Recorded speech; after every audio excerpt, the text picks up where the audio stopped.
The glory of the Lord. It's a splendid accompaniment. Do you ever get tired of our songs? Yes. Yeah, me too, man. Me too, a little bit. Without a shadow of a doubt. This is a great song. It's a good song. It's just... This is our battle cry. We're in the front lines. How many years we've been listening to that song, though? A long time.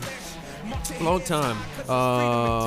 Somewhere in the neighborhood of at least 10. At least 10. At least 10 a years. decade. I don't remember when I reached out to Isaac Wimberly to get permission from the Village Baptist Church to use this song. Are they Village Baptist? Or is it just Village? I mean, they're like, Church, yeah. they claim it, but They're Acts 29. But I reached out to the Village. Shout out to the Village, Matt Chandler. And this was, we've talked about this before, but it's been a long time. How I came about this song was... Have we ever talked about that? I don't know, have we? I don't remember if we have talked about that or not. So this song, when we lived in Sulphur still, it's been longer than 10 years that we've used this song. So yeah, because you guys, you and Sonny filmed before we did the intro. Yeah. That's right. So I was living in Sulphur, Oklahoma, and a lot of times flights for me, it was easier to fly to Dallas than it was Oklahoma City. And I flew out of Dallas a lot to go to speaking engagements and things like that. I was speaking a lot. And a lot. And there were times where I would fly in on a Sunday morning. I'd speak on a Saturday night, fly in on a Sunday morning, and I would just randomly go to church at the Village. I wouldn't be mad about it. Yeah, so I would fly in. I'd go to the Village by myself. I'd show up and go hear Matt. And I showed up one day, literally landed from, I don't know, Manitowoc, Wisconsin. I don't know where I was at. I go to Manitowoc. There's a direct flight from Manitowoc to Dallas. Yeah, probably. No, it's not. You got to go to Green Bay, which is my favorite. I think Green Bay is probably my favorite airport to fly in and out of. I think there's 2 gates, and if you're there an hour and a half before your flight, there's no one else there, including TSA agents. Really? Yeah. And then about 50 minutes before your flight, these 3 TSA agents just kind of like come walking out of the back. All there is a bar. Get you all checked. There's just a bar. It's just a bar in the terminal area, like in the waiting area before the TSA. And so like everybody on your flight, like that's the only place to sit down. And they come out and they like lift up the little thing and like, the little zip, the little divider thing, pull it up, lay it back. No. Come on, everybody. And you just go through there and then you walk to your gate and you get on your plane. Like it's super easy. So, if it only could be that way in Atlanta or Chicago or the other really horrible. You know what's really locations. and I will get back to the song here. You know what's really frustrating is at Oklahoma City at the airport. We have a beautiful airport. They've renovated it. It's like really, really nice. Yeah, I do. What is frustrating is that they've taken your one entry. It used to be in the middle. Right smack in the middle. And they've taken it all the way down to the other end. Yep. And so if you fly out of gate like... if you're in the 3, 1 or 2 or 3, 1, 2 or 3, you got to trek. You got to walk. You got quite a walk. All the way from one side of the airport all the way to the other. And it's not fun. And the good thing is if you're flying Southwest out of there, usually you're right there. But if you're on like American or United, you got to walk. Frontier. All the way on the other end. Spirit. All the way. What's the really cheap one? The Allegiant. Allegiant Air. Yeah, I don't even know if Allegiant flies out of Oklahoma City anymore. But anyway. Oh, they don't? That's a Tulsa thing now. I don't know. Yeah. The song, that's what we were talking about. Yeah, we were talking about the song. So I'll get back to that. We'll get off my TSA. If you haven't figured out, hold on. Me and you were both TSA pre-check. Did you renew yours? Yeah, I did. Attaboy. I did. So I just got mine renewed too. You know what really ticks me off at airports? those clear people. The clear people that think they're better than everybody else. Listen, I need Elon to look into this. The government waste. We need Doge to go into clear, please. Listen, I'm TSA pre-check, and somehow them jackwagon. I'm like through. I'm government cleared. It's because they pay the money. I know. It's a money game. We've talked about walk this. up there like I'll be waiting in line. So here's all the peasants. Yeah, going through normal. All the normies taking their shoes and their belts off. A bunch of just peasants. Should be ashamed. Oh, just disgusting. They're disgusting. You disgusting people. Vile creatures. Keep your masks on. They got the bubonic plague. Oh, you nasty people that are going through the airline regular. Not being TSA pre-checked. Anyway, yeah. Germs. So I'm standing in line for the TSA and I'm like the next guy up, and then here comes some guy that's got clear, and he just cuts in front of me. Excuse me, sir. And they have, Excuse me, escorted. And they got the person that's got like the card, like a boxing ring. They lead them up there. Lead them up to the front. And I'm over here looking at that person that's doing that, and it's some like 20-year-old punk. Mm-hmm. You know, and you know what he's doing? Who looks at me like, "Excuse me, sir, we're next." And he looks at you and he's like, "Out of the way, peasant." Exactly. This is where we know there's a caste system. There's a total caste system. And I thought we were really gonna like start a revolt in the Vegas airport. We had a few people going with us like, "What? This isn't right. This isn't right." We did come back from SHOT Show. Yeah. We had a lady was like, "This clear thing. I guess I need to think about it." And I was like, "Don't do it. Don't do it. Don't go to the dark side. Don't do it." Hey, where was that at? That we got in that line and we waited and we got up there and they were like, we talked about this at Vegas too, and we couldn't remember where it was. There's an airport. We're like, oh, there's multiple TSA entries, and they're like, oh, did you not see the sign that said the other one is the only side that does TSA pre-check? If you want pre-check, you have to go to the right. You're stuck at peasant land now. Yeah, they had a 3-inch by 6-inch sign that said TSA with an arrow pointing that we missed. Did you not see our pre-check postcard? Exactly, and we missed it. We had to get in there with all the normies, the delete, the normies. Had to take her shoes off. I had to take my shoes off and my belt off. Just disgusting. Yeah, no, that was. I can't remember where it was. I don't remember. That was frustrating. It doesn't matter. Yeah, it doesn't matter. I want to forget about it too. One out. Like Louisville or something. It was something like Louisville or. I can't remember. It was not a big airport, but it was still enough. I think it was Louisville. It could have been Louisville. I'm trying to think of all the places like we've been at for ATA. Because it wasn't St. Louis because we didn't fly. Did we fly to St. Louis? I feel like we looked at it and we did the calculation. We're like, it's a lot cheaper to fly. Yeah, we flew to St. Louis for ATA when it was there. Which man, never again. Shout out to downtown St. Louis. It's beautiful down there. Beautiful. Bullets flying. Multiple people were robbed walking to the ATA show downtown, and then our friends Jess and Christian Bond witnessed a homicide. Yeah. Coming out of a restaurant. What was the best part about your vacation? Saw 2 guys get shot. One of them died on the street corner. Why are you in therapy? ATA show.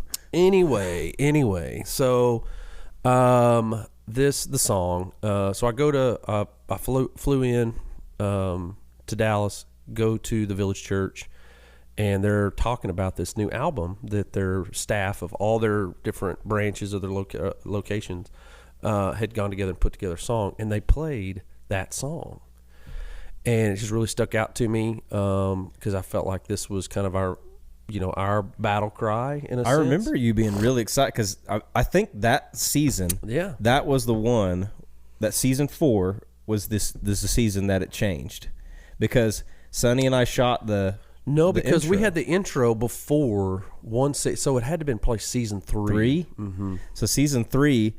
That song, and I remember you talking about it because you were excited about it because it was like this. And then I remember when we were shooting the intro, Sonny was like, "You know what might be good? If we get a little color in this intro? No, that wasn't from Sonny. That wasn't from Sonny? No. Who did that? No, Real Avid. That's right. I remember that. So now.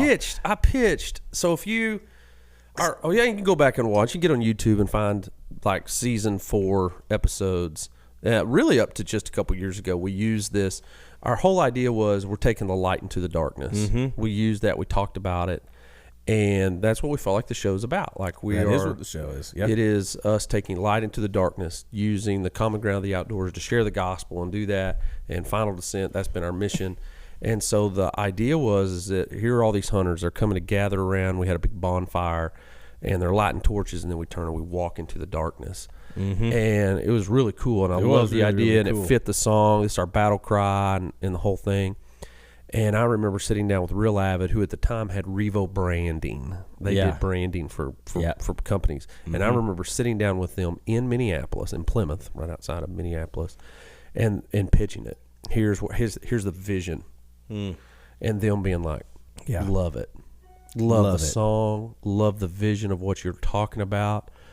However, it feels a little clannish. Yeah. It's got a vibe. It's of got just a little bunch bit. of white dudes in camo around a fire. Carrying shotguns. And they're like, I just don't think you should do it. And I was like, that's the breaking point? That's the breaking point. They're like, yeah, you got all these white guys on your staff, and you're around a bonfire and you're taking torches, and it feels a little bit clannish.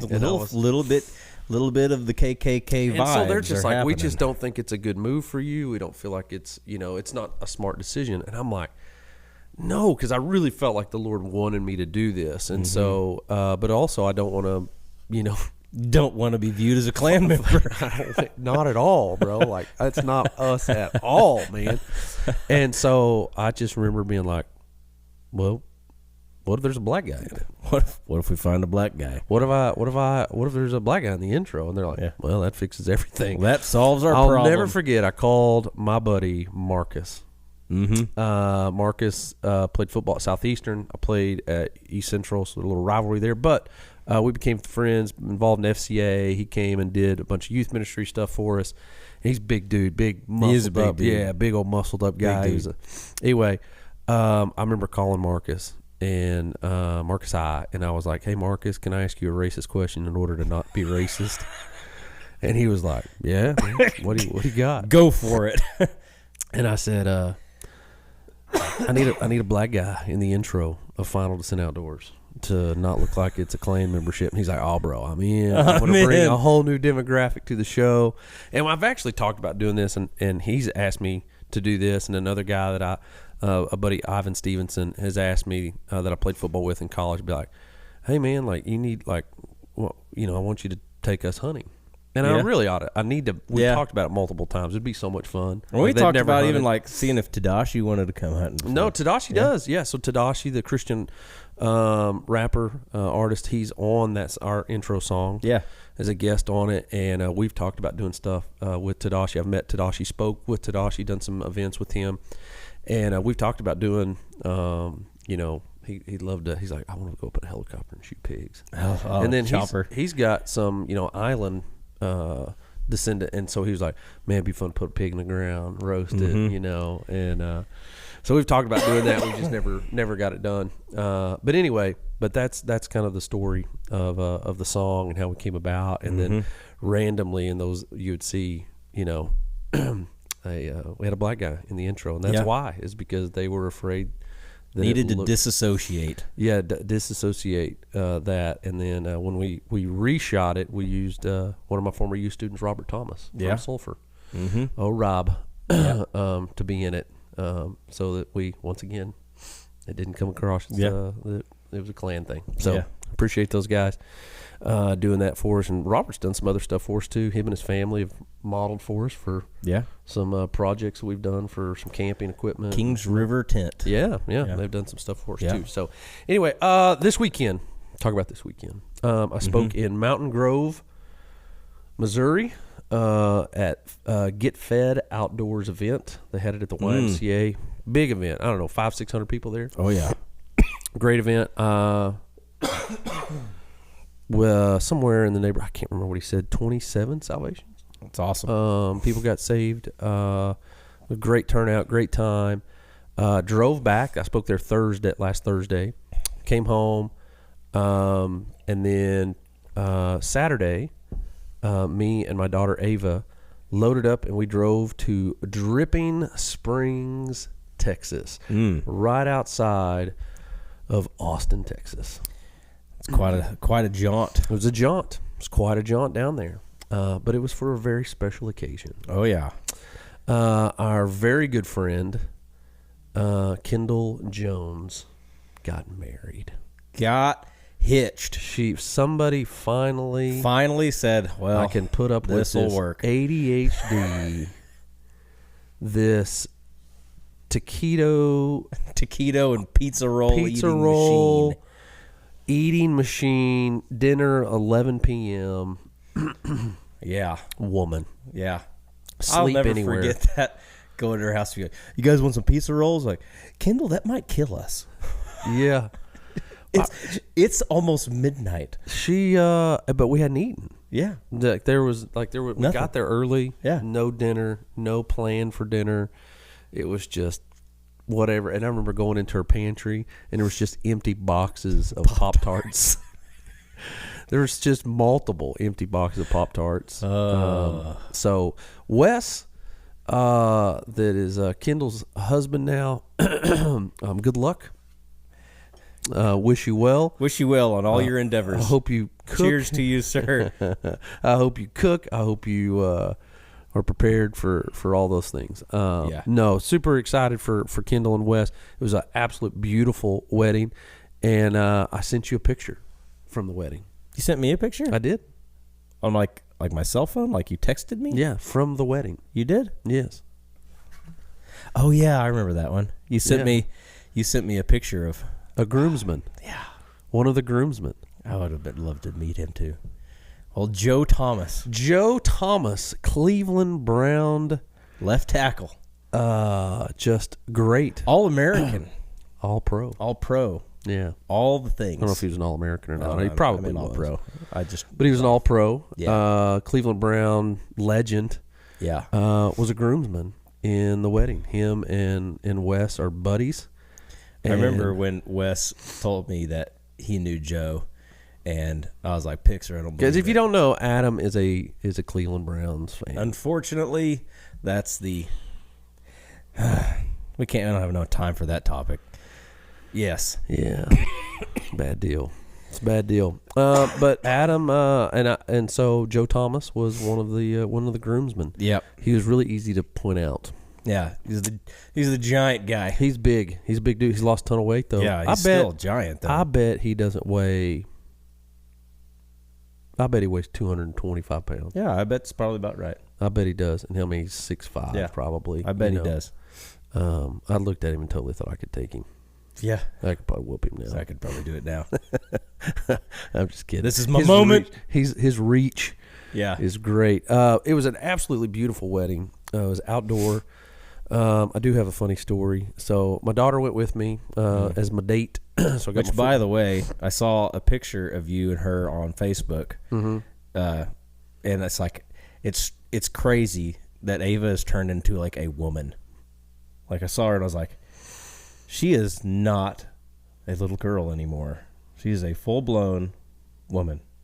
And she is your daughter. Mm-hmm. Yeah, I'm well aware.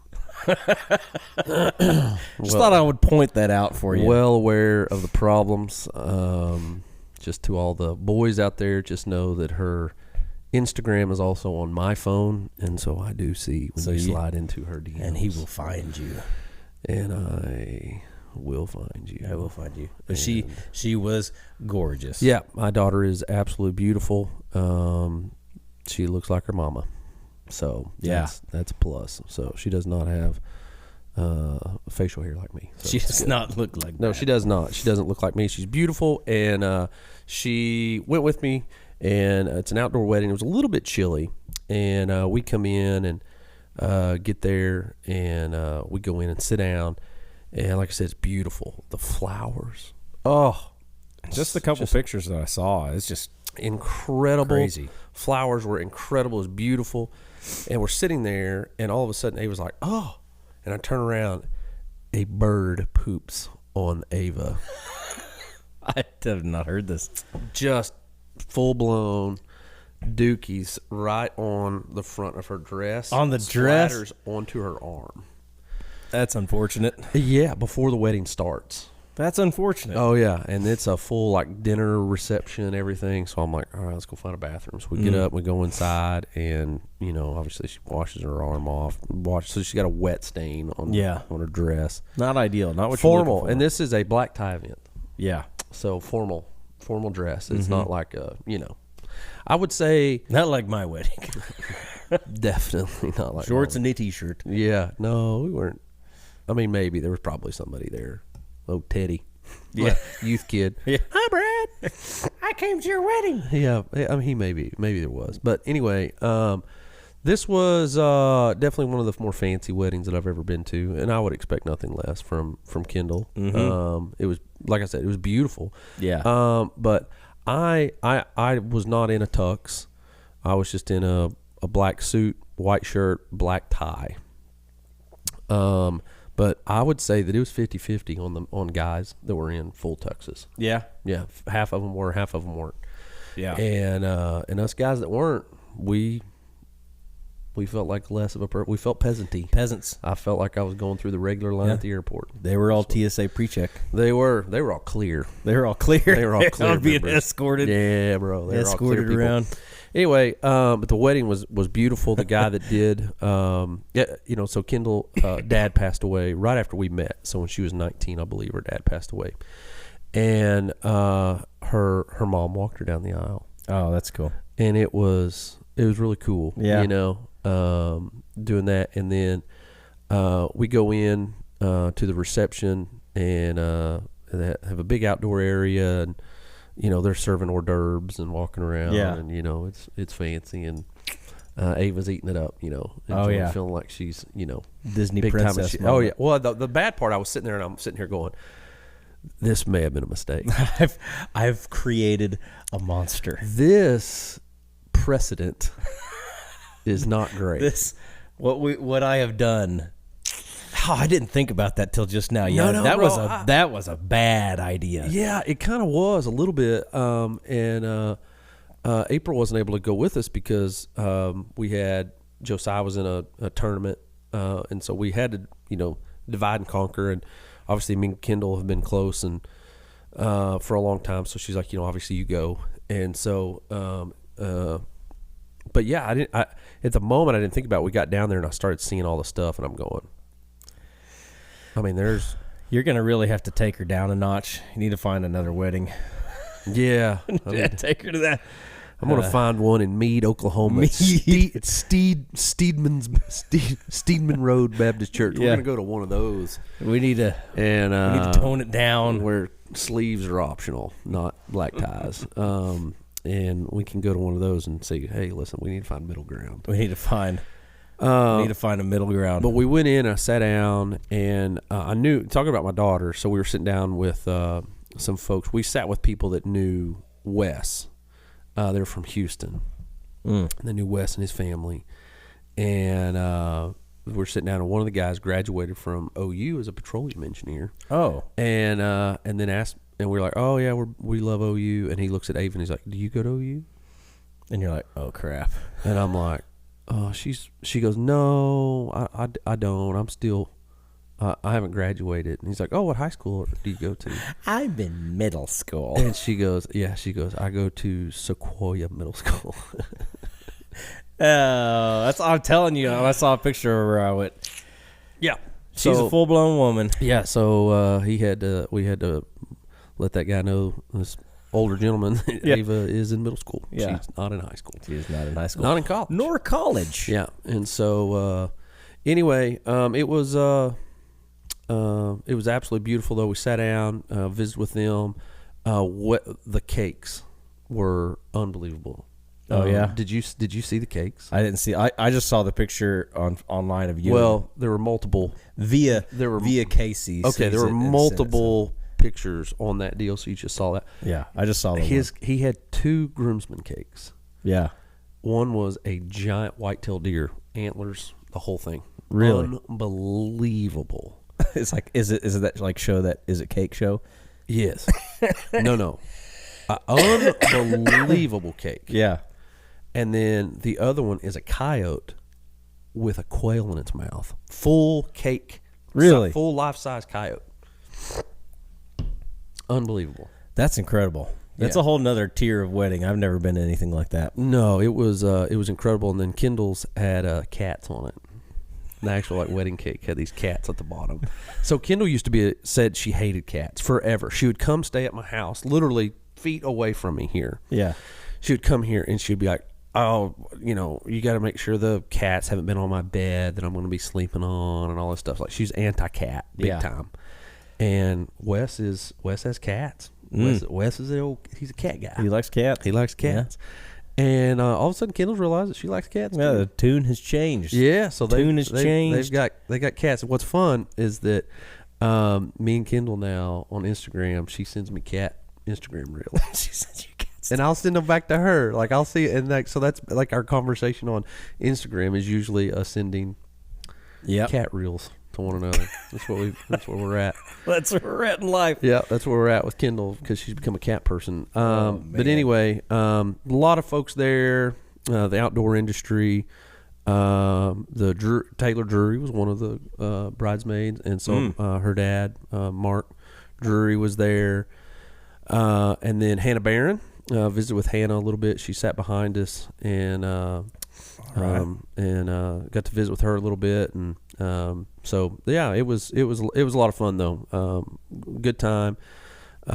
Just a lot of behind the wheel driving. There's a lot of behind the wheel things especially when you compound that with Missouri right prior. That also doesn't help.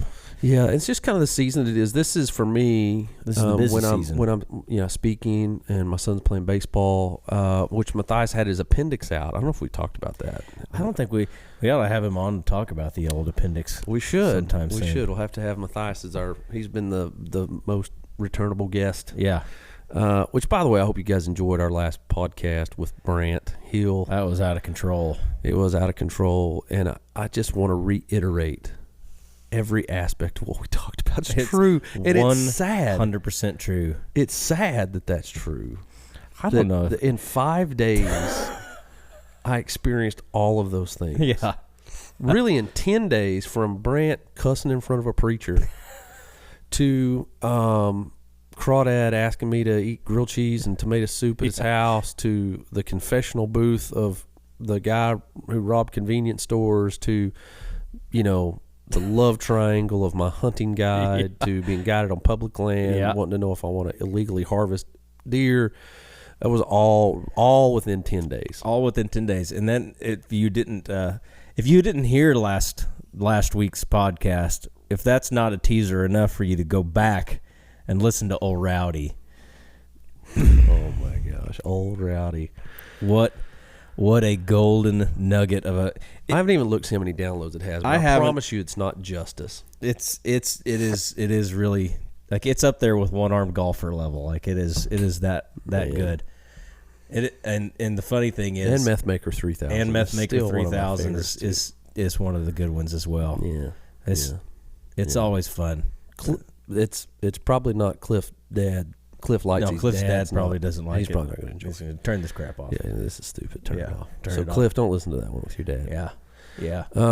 I do have something that I wanted to share with you that I have not told you because I wanted to share it with you on podcast. Okay. So. All right. This is always scary. This is always a little scary. So. One of my favorite things in the world, when we go eat somewhere, what's the one thing I'll say? It doesn't matter how full we are. What's the one thing that we can always have that makes everything better? Dairy coating. A dairy coating. No, then you can't say we. We doesn't say that. Adam says that. Yeah, there's no we because, well, during COVID, when everybody was getting laid off, my body laid off the lactose department, and so I can no longer partake in much dairy. Well, buddy, I've got some news for you. I've got some very unfortunate news. Did you poop your pants again? No, I didn't poop my pants again. which that's a whole nother podcast. But we've talked about that. Not all of them. Oh, well, that's true. That was like the 4th or 5th time. I don't know which one. There's a whole laundry list of those. But so I love milk. I love dairy. I love all the things that are there. And the other day I was like, I really love, like, kids are up and we're all eating. I'm like, man, I haven't had a bowl of cereal in a while. Just good old bowl of cereal. But like, I don't get a bowl. I go get like one of those cups, like the extra large cups, and fill it to the brim with cereal, and then fill that to the brim with milk. Like, what kind of cup are we talking? I'm talking like a drinking cup? Yes, because I like that the cereal at the bottom gets more concentrated milk. So like when you eat it, there's not like it's. So you don't eat from a bowl; you eat from a cup. So you're talking like a cup you get from like a Thunder game. Yeah, like the big giant cups. A sporting event. Okay. Yeah, like a big giant. If you haven't ever tried it, trust me, cereal in a cup. Like a Cane's. Yes. Yeah. Size. Yeah. Okay. Yeah, like a big old cup. All right. So do that. We take the kids to school. My buddy Noel would do that and drive to school, and I would see him driving to school, and he would be driving with his knees, eating cereal out of a cup on the way to school. Did you do that too? Oh, yeah. That's me. That's me. Right. Yeah. It's also, that's one of the reasons. It's an easy to go vessel. And then by the time you get halfway down, like at that point, you can just, drink your cereal, for lack of better. But so we're on the way to school, and I'm halfway there, and like my stomach just, which we all know, if you've heard the on-cue story, that means things are brewing. Things are brewing. Got a brouhaha. Had a brouhaha. So get to school, take the kids back. I go sit down in the office, and I'm like, okay. It went away. Things are fine. Things are fine. Never. It always comes back with vengeance. And we talked about, like, your body knows. Your body knows when you're within a proximity of a toilet. Mm-hmm. It knows that you're within the proximity. And so all of a sudden, that light switch hits, and it's like, now. Right now. So I run inside, and I lose all of this. And my stomach, like, remember the riding back in the car the other day, and it's like, had one of those farts, and immediately you were just like, oh my gosh. Dude, my gosh. Dude, that was outside. Yeah, it was outside. It wasn't even in the car. Which I'm really proud of. Walking down a sidewalk in Pauls Valley, Oklahoma. And you were feet away. I was multiple feet away. I was probably 8 feet away from you, and it hit just me. Tear gassed you. And I was like, I turned. I was like, wow, wow, like you farted, bro. And you're like, wow, yeah, you can smell it. I was like, yeah, that was really bad. I'm proud of it. Outdoor, multiple feet away, just mustard gas. You did.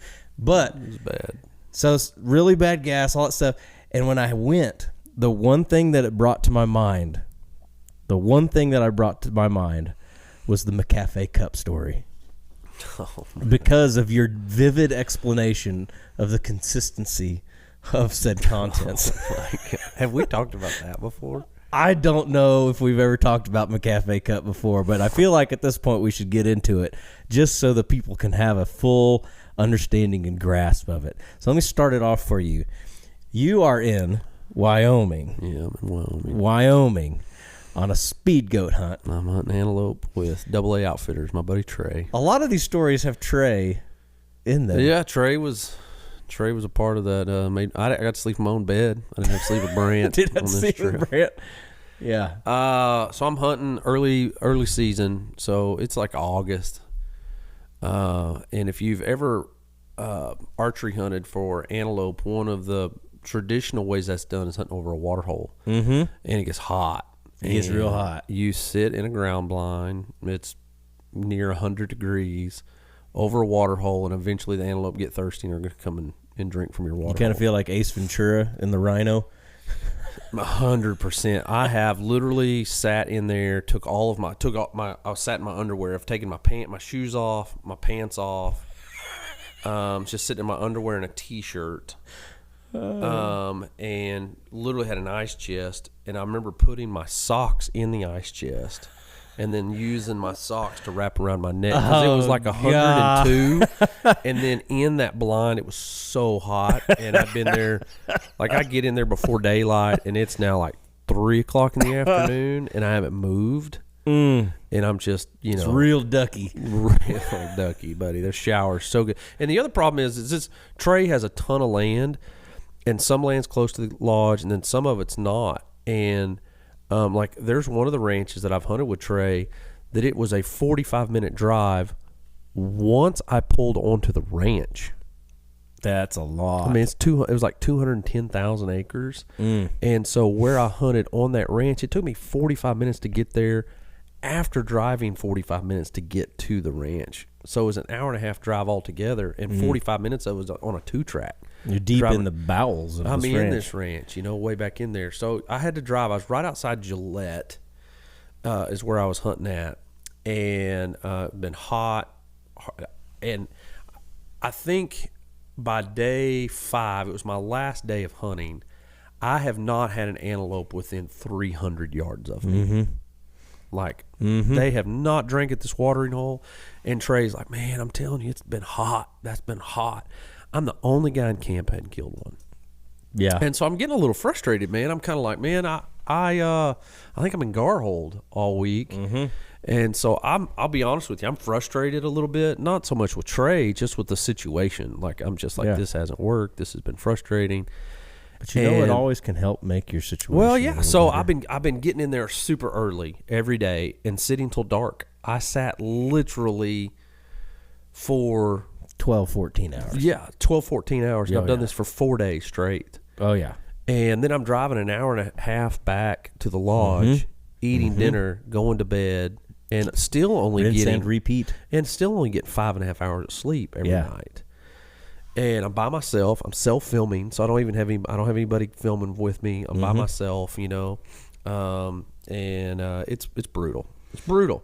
Yep. So last day, I'm frustrated, and I'm going, I'm not going to kill an antelope.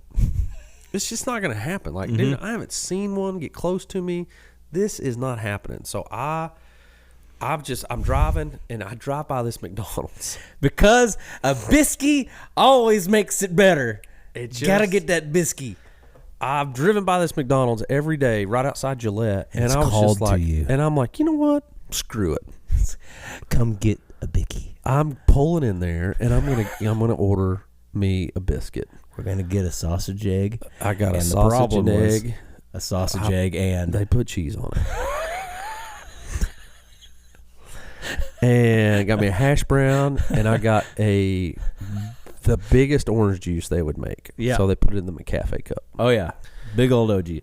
Extra large OJ. And when you eat, so like when Brad and I go to McDonald's, we'll both get a number 3. Really the only time we do that is we do breakfast there. Yeah, we get a breakfast. Most of the time we meet up to go, film for a client or whatever. And we get it's a number. It's not a 3, it's a 4. A number 4. The difference is mine, number 4 with cheese. Number 4, no cheese. No cheese, yeah. Because even the number 4 with no cheese, that hash brown has got enough rocket fuel in it to break anything loose. It's true. But for you, we put cheese on it.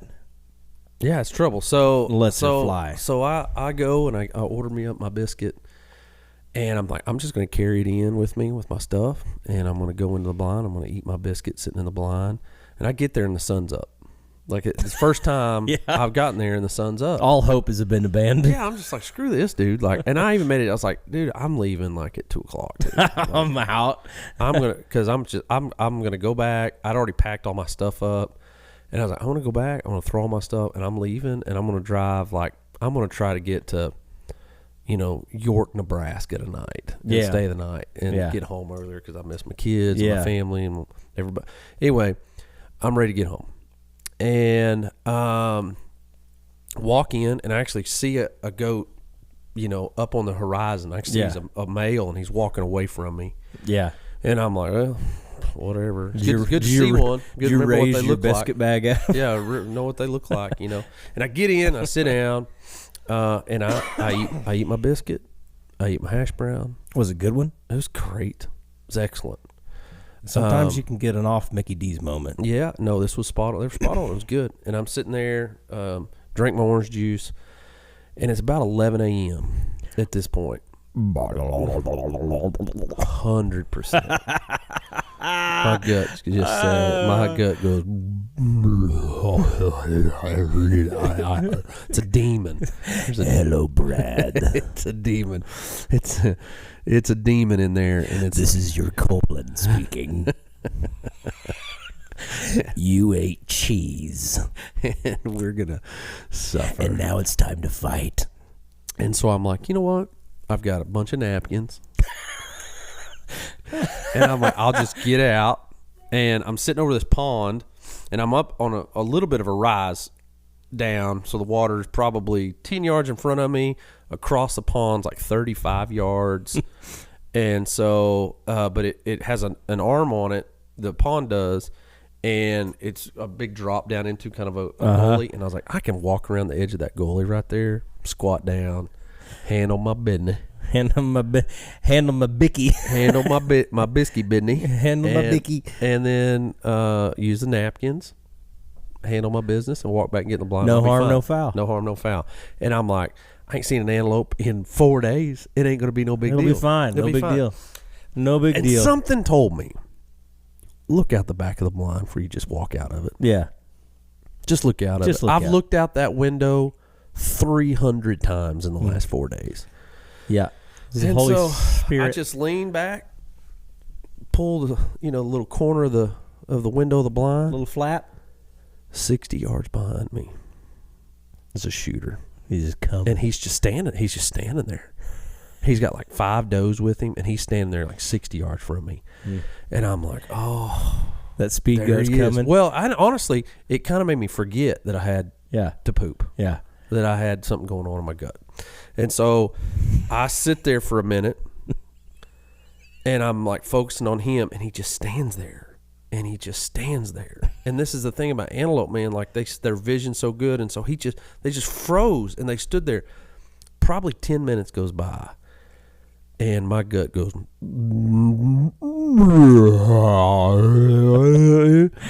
Paging Bradley Clay. Paging. This is your colon speaking again. Yeah, we're back, and we need things that need to make an exit. And so I'm like, that goat is coming, but so is me. Yeah. And so I'm like, okay, I got to relieve some pressure. So I undid my belt and unbuttoned my pants. This and is gradual process down to the demise. And it was relief. It was like, okay, all right, now I can I'm comfortable. There's more room for there's more room for expansion. So now I'm in this blind, pants unbuttoned. Sounds a normal speed goating territory. Yeah, pants undone, sitting in this blind. I lean back and I look again. Dude hadn't moved. He hadn't moved at all. If this was 1987, I guarantee you, I know people that would have road hunted and shot him from the road. Like the dummy deer, because you would think this is a dummy. Like he has not moved an inch in 20 minutes. Oh yeah, not an inch. And they have decoys. There's even a moment I thought, dude, are they pranking me? Are they messing with me? They bring a decoy, but then I saw one of the does move, and I'm like, dude, this is real. Like, this is real. Yeah. Like, he moves his ear, and anyway, so I'm sitting there again, and he hadn't moved, and it comes back again, and this time it's like, we're done. We're done. Like, there is knocking on the door, other option, and I gotta poop now. Like, you have a countdown, and I think this. I saw a clock in my mind start, and it said 48 seconds.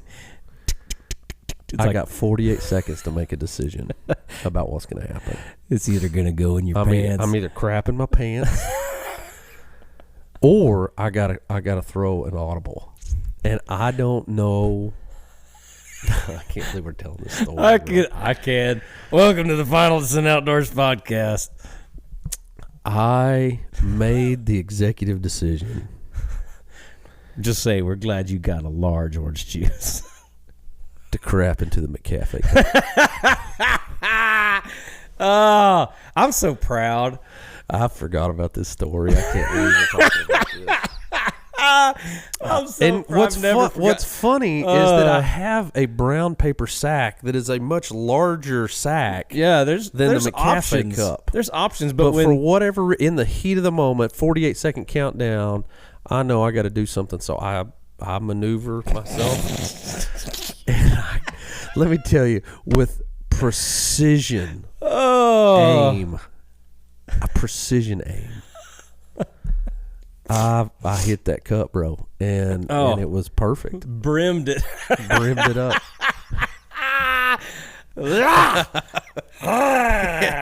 And it was it looked like a McDonald's milkshake that you sat out on the counter. Worst part. I don't think I'll ever be able to get a chocolate milkshake. It looked like it. It looked like if you sat it on the counter and left it for 2 hours and then came back to it. Paging, Bradley, your drink is ready. It was just so gross, man. But I crapped into. I handled my business. Put the lid on it. And had the napkins, took that, put those in the bag, set it in the corner of the blind. And I'm like, if I pull this, and if he's still there. And I turn around, and he's walking. He smelt something he liked. That smells like McDonald's biscuit. I'm in, baby. I mean, maybe that's the new thing. You're speed goat hunting, get yourself a biscuit. Yeah, just set it out in the middle of a pasture, and they'll come. They want it. They want that. Here he comes walking, and I pick my bow up. Obviously, put my pants back on. Pick my bow up, latch on, and he circles around me. He comes in. Does come in. He comes in. And I absolute 10-ring that joker. I mean, the footage is great. Unbelievable self-film footage. I hit him, and then I get back on him, and I film him fall. Oh, yeah. It was great. He was running full speed when he died running full speed. Oh, yeah. Cut his back of his heart out. Just full tilt. So, yeah. And you can see that footage. And is that season 9? Probably. I think it was season 9. Yeah, probably season 9.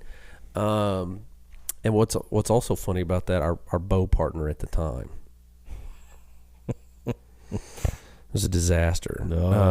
We signed our agreement, I believe, in April or May, and said, hey, we've got guys that are doing early season hunts. No problem, we'll get you your bows. I got my bow 3 days before I left for that hunt. They knew about it in May. I forgot about that part.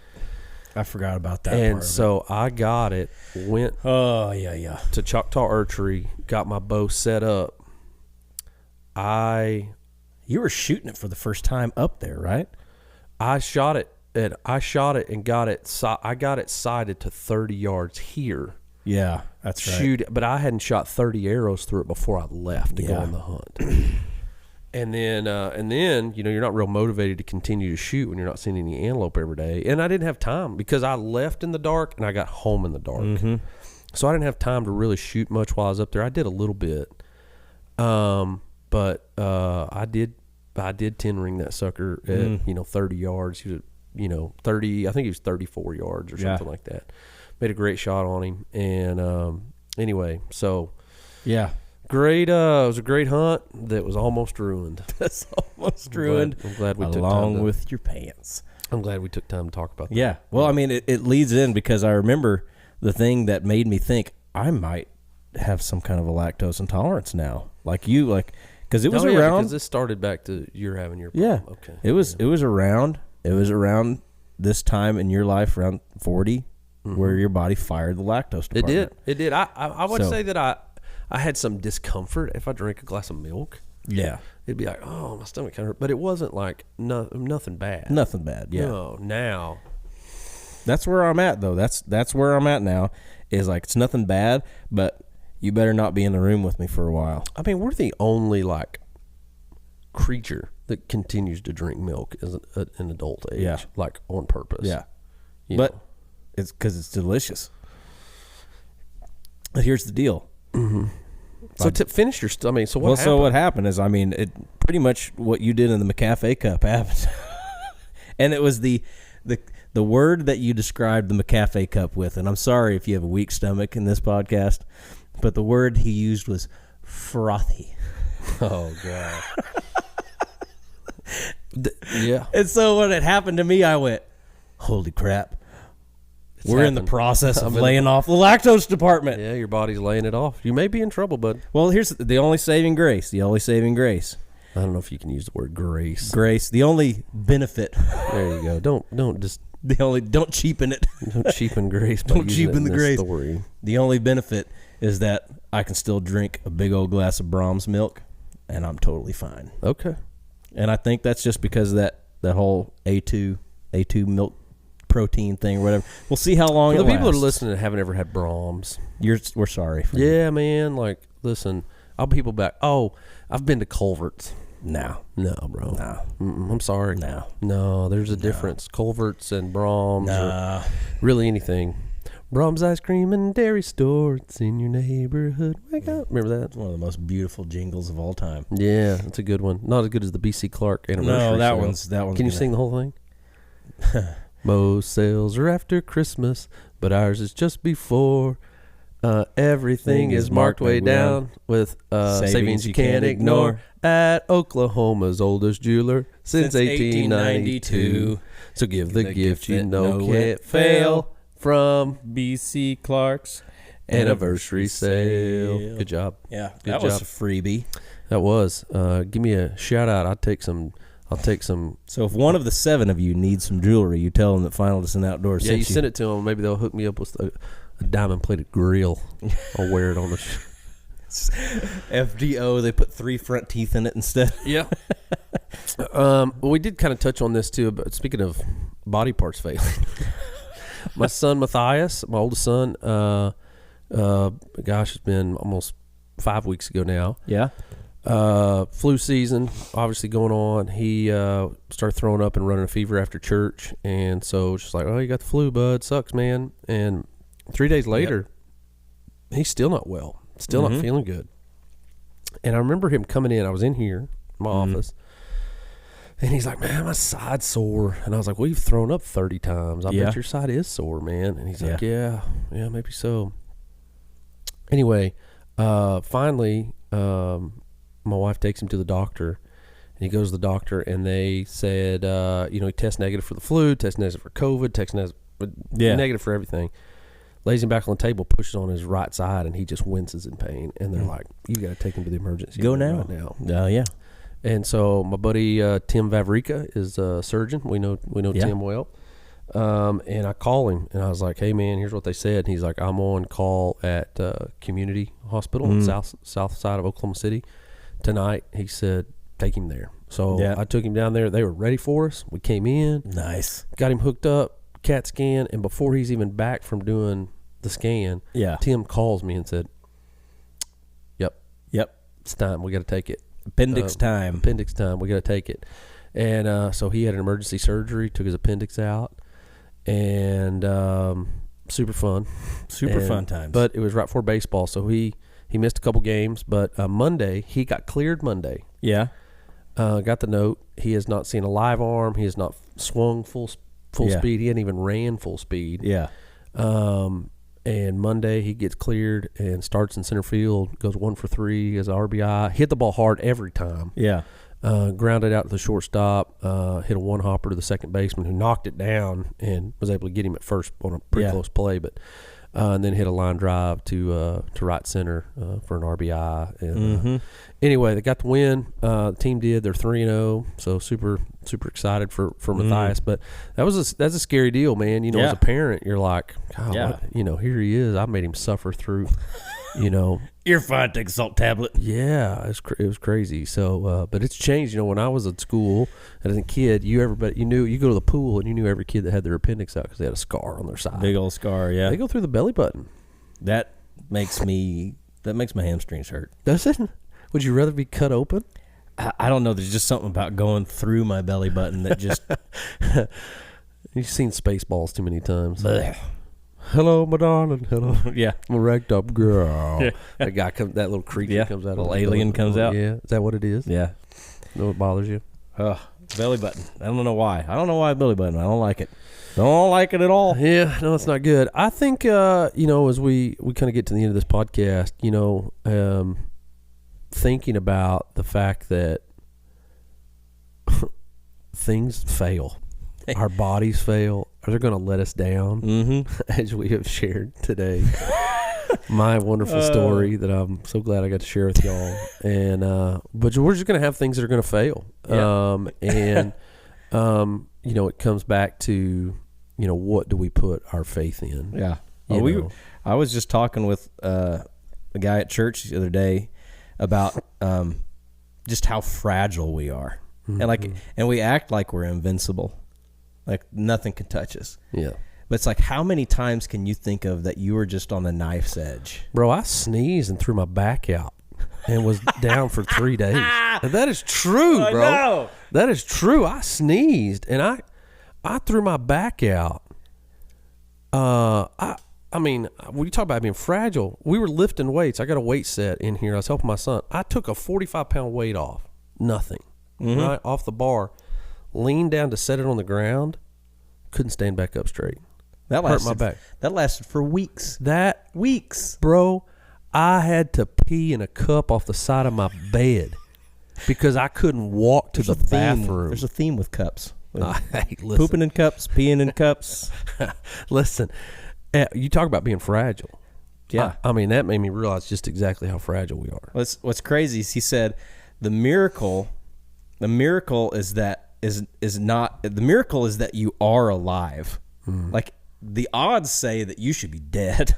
Like the miracle is that you're alive. Yeah. I can point to so many opportunities that death should have probably had me. Yeah. I grew up with a Honda Big Red 300 three-wheeler. Oh, yeah. I'm there too. I should be dead. You should be dead. By all accounts, you should be completely dead. 100%. 100% should be dead. If you don't know what that is, please go Google that. It's a death machine. They always were red because of blood. I still have that sucker too. You really do? It's at rate. We need to get that. Can we get it? It's got a throttle. I got a throttle linkage problem. Oh, you help me with fix it? That. All right, we can fix that. We'll get that dude running. Honestly, I'll bring it back spring break. Oh, we can next week. I'll get it. Bring it back. Dude running. Oh yeah, little ether, fire right up. Oh yeah, no, the starting's not a problem. Yeah. There's an issue with the linkage problem. Oh, that ain't a big deal. We'll take that carburetor apart, just clean it up a little bit, and then slap it back. I got a can of carburetor soak. We can just perfect. It'll be good. Yeah, it'll be good. But our bodies are failing us, and it comes back to what you put your trust into. And what's that verse that says, though our bodies waste away, yet our spirits being renewed day by day. I don't remember where it is. I'd have to look it up on my phone, but I know it's in my heart. There you go. But our spirit is being renewed day by day, and though we are fragile, we know that he is not. Right. So he always keeps us. But yes, if our hope is found in anything other than him, it will always let us down. It's going to let you down. It's going to falter. You're going to leave disappointed. You're going to leave empty. Yeah. And that's why it's so important for us to have our trust and our hope in Jesus. Because life is fragile. Some of you guys know my story. I lost my dad. My dad was 28 years old when he was diagnosed with leukemia. Great shape, young, healthy. And, 6 months later, he was dead. He was gone. And, just unbelievable that, that would happen to him. And then, a lot of you guys know that my mom passed away. It'll be I believe it'll be 3 years, April 1st. My mom died in the passenger seat of my vehicle going down the road, literally holding up a Sonic cheeseburger that we just stopped at to get one. Yeah. And, just a tragedy in that. And that just reminds us that life is very, very fragile. And, we're not guaranteed our next breath. No. And, the Bible tells us that when this life is over, there's two destinations. For us that know Jesus is our Savior, we get to spend eternity in heaven. But for those that don't know him, it says that they'll spend eternity in hell. And so that's why it's so important for us to have that relationship. And so I would say today, if you're listening to this podcast and you don't know Jesus as your Savior, there's not a better time to make that decision than right now. Yes. You can, your body's going to fail you. But when our when it trust does. when it does fail. When it does fail you. When we have a relationship with Jesus, we get to spend eternity in heaven with him. And get a brand spanking new body. Doesn't go old. Yeah. It's going to be amazing. It's not fat, and it's not gray-haired. Fat. And I can drink Brahms milk because I promise you it's served in heaven. 100%. It'll be there. You get a dip cone. Oh, some peanut butter cup ice cream. It's a wonderful thing. Says in 2 Corinthians 4:16, so we do not lose heart. Though our outer self is wasting away, our inner self is being renewed day by day. For this light momentary affliction is preparing us for an eternal weight of glory beyond all comparison. Man, what a great verse. That's a promise, bro. That's a great verse, and what a great way for us to wrap up our podcast today. Man, if you haven't made that decision to begin a relationship with Jesus, maybe you're going through a hard time with with some physical things. Your body's failing you. Man, we'd love to pray for you. We'd love to encourage you in that. Please let us know how we can be doing that. If we can help you in your relationship with the Lord, begin a relationship with him, or getting back on track with him, you can find us on social media. You can find Final Descent Outdoors on Facebook, FD Outdoors on the Twitter X, and FD Outdoors on Instagram.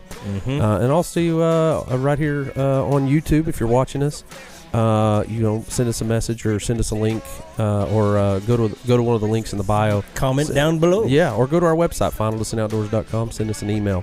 We'd love to help you, pray for you, encourage you. Oh, yeah. Thanks for making me tell that story, Adam. Hey, I just want you to know that I'm on the team now. We're even. I'm on the team. We're even.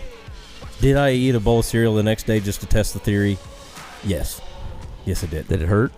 Didn't hurt, but it failed. It failed. There you go. That's all we need to know.